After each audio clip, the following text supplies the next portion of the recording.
Una pa lang ito sa mga gusto kong ibunyag. Marami pa akong dadalhin sa liwanag. Isa na dito ay yung kay Henry Alcantara, ang DPWH boys. Ang sinasabi nilang halaga sa ICI ay 21 billion. Hindi po totoo yan. Ang totoong numero ay 56 billion pesos. At yung pong halaga na yan ay kay Pangulong Bongbong Marcos at Martin Romales na punta lahat. Ilalabas ko po ang buong detalye sa darating na mga araw. Kaunting pasensya pa po.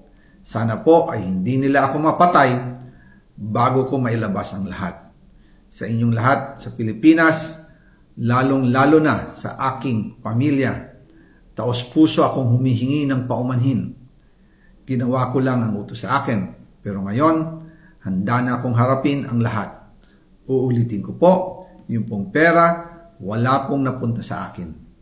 Dumaan lang po ang pera sa akin para i-deliver kay Speaker Martin Romales at Pangulong Marcos. Salamat sa inyong pag-unawa.